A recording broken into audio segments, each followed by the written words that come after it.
This is Spurs TV and Harry back again. So, as you guys all know, there's never a normal day as a Tottenham fan. So yeah, let's get into a few tidbits of last night against Man City. All I can say to you guys is that it was the same as we all expected. We expected to lose against Man City. Even when we were 2-0 up, I was out watching the game and I still thought we were going to lose 4-2, which is what happened in the end. It doesn't matter. I'm not going to get into what players played well, because at this point, I'm just kind of fed up with it. But yeah, I mean, we lost 4-2. It was expected. I guess we have to move on. But yeah, so there's some news today. Let's start with Harry Kane. So after early reports on Twitter from Paul O'Keefe earlier in this window, citing that Kane is open to leaving and kind of wants to leave this summer, which is very understandable considering we forced him to stay when Man City came around for him before. And that, yeah, he's been fed false promises for the best part of it's been almost 10 years now since he broke into the side, yeah, probably almost 10 years. And yeah, well, apparently he's off to United because the Daily Mail, where Sammy Rockbell, yeah, he reported that United are assessing their options in terms of Harry Kane, and they'll probably go for him in the summer. I mean, Kane has 18 months left on his contract. I think something along those lines. So yeah, I think this summer's probably the best time to get some big money for him, or not so big money. I think we got more a few years ago, but some very good money for him. But unfortunately, that kind of sums it up. I mean, Kane, he was never going to stay, and Conte, I think inevitably is going to go anyway, and I think that will follow with Kane leaving as well as a consequence of it anyway. And yeah, so Levy has failed his club yet again, because we had one of the best ever strikers I've probably ever seen, maybe arguably in the Premier League, with Harry Kane, and he's off to Man United, who have finally sorted themselves out under Ten Hag. Credit to them. They finally got there in the end after Fergie retired, but at least they got there. But Spurs, again, were in a position of power, and they didn't capitalise, and this is why players like Harry Kane are leaving.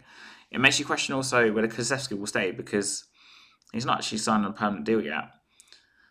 And yeah, like I said, I don't really go into what happened last night. But yeah, we had some other new news in the past 2 hours. Let's say now. So Paratici has been done for 2.5 years for inhibition. I think it's a 2.5 years ban for signing players or something along those lines. Obviously, there's always the jokes he's going into jail. But yeah, so we have an issue there now as well. So we get a new director of football. He's been here for about a year and a bit now, and he might not be able to make any signings, which probably is preferable for Daniel Levy, because he doesn't even want to make any anyway.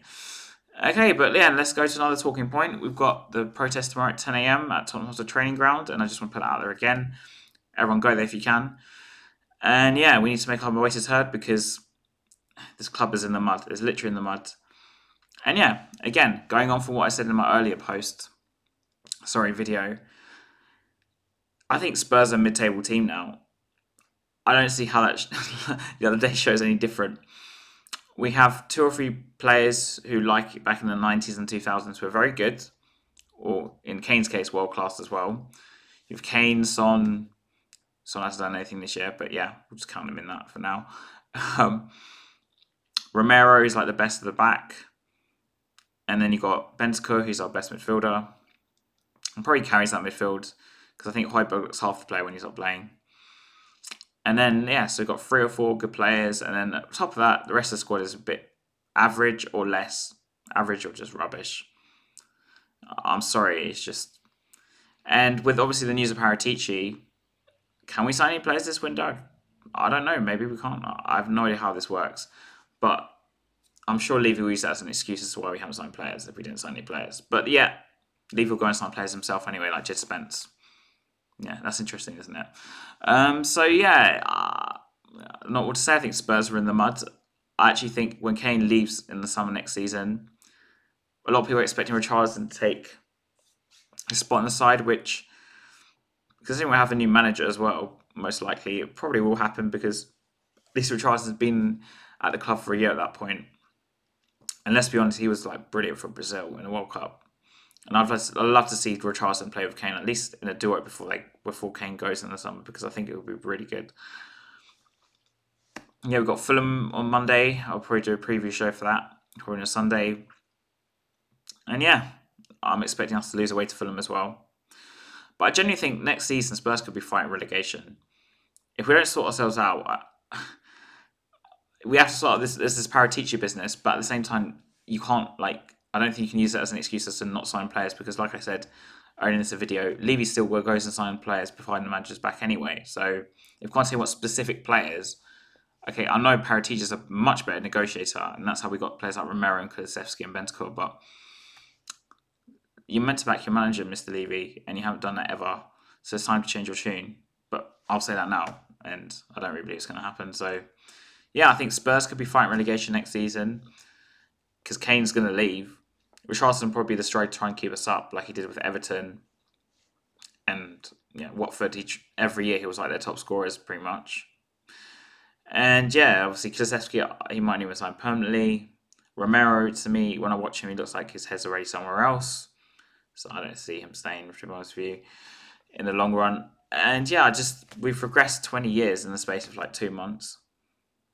This is how important this January window was. And I know there's 11 days left, and I'm sure someone would say that to me and be like, look, there's still 11 days. Levy can do what he's going to do. But with this Paratici news and this Kane news all in one day, it's not looking bright.